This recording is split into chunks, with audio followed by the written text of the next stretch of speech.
Hello everybody, this is RobbieNub1337, the most elite noob on YouTube, and today we are going to be discussing the new Steam machine being designed by Valve and their, as of yet, unnamed partners. There has been a lot of speculation going around about a possible Steam box, and I am not surprised. I mean, they designed a big screen mode, clearly intended for use with TVs. Although most of us with large monitors can take advantage of this should we so choose. Then they release information about a Steam OS. It stands to reason they are likely heading in the direction of the living room.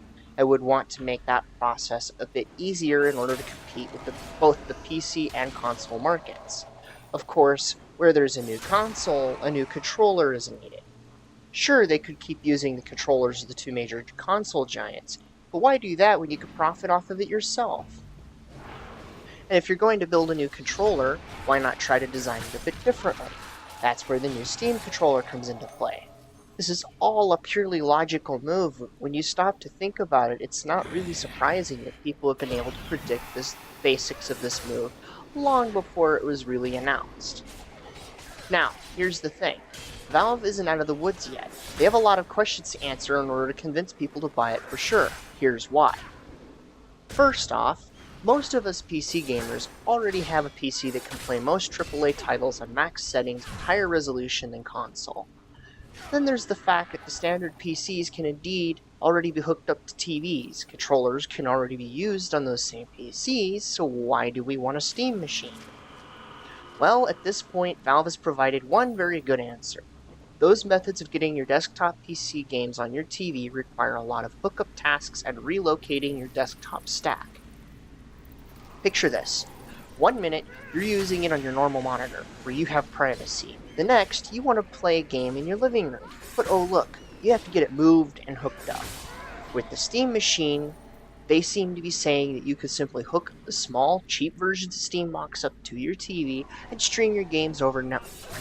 I'm not sure entirely how this works, but I'm hoping this means your desktop can do all the hard work with processing and send the already processed frames and audio to your cheap version Steam machine without problems or lag. If so, you could very well have your cake and eat it too.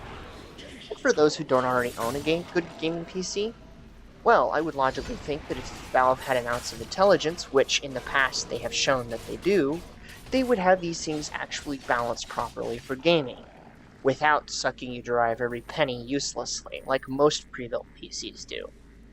Get an Alienware? You get a PC that can practically nuke most top-end AAA titles, sure, but then you waste a bunch of money. A much cheaper rig could do the same thing just as well. Remember, getting 250 frames per second may be great for showing off, but at the end of the day, your monitor is only showing you around 60 or 70. The rest, all discarded. On the other hand, most lower-end pre-built PCs are poorly balanced. Most of this is intentional. They want you to buy upgrades next. And most people budgeting to buy a PC budget their full expected budget they expect to spend on that PC and just buy it whole. Then they find out they need to upgrade in order to make full use of some of its specs. So they wait until next month or whenever and end up buying upgrades, thus spending more than they had originally intended. It's marketed off as being so that the end user has the option to upgrade, but let's face it, it makes financial sense. I'm not saying I agree with that move, but it makes financial sense. And you know they are going to do what makes them more money. However, Valve will need to provide a service here that provides incentive to buy their Steam machine instead of just buying a normal PC. So with all that said, I suspect they will have these PCs carefully balanced so that you can trust them better. And I said PCs because that's essentially what they are, just with SteamOS. All of this is, of course, still unsure. Valve has been very careful about only releasing a little bit of information at this stage of things. We don't actually know what these machines will truly be like until the beta begins. They have been kind enough to allow beta testers to talk about the product fully and with no secrecy whatsoever. In fact, they've even encouraged discussion about the product, which is unusual for a beta test. Most companies like to brush their mistakes under the rug and pretend they never happened.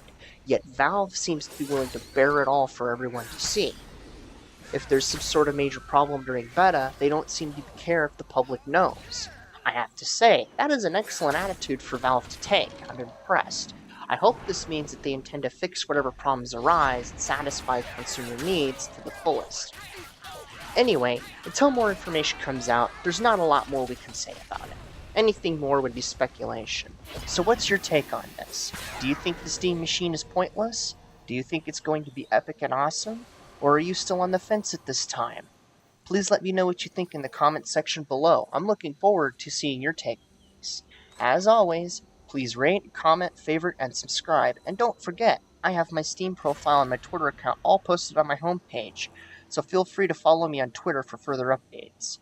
This is RobbieNub1337 signing off.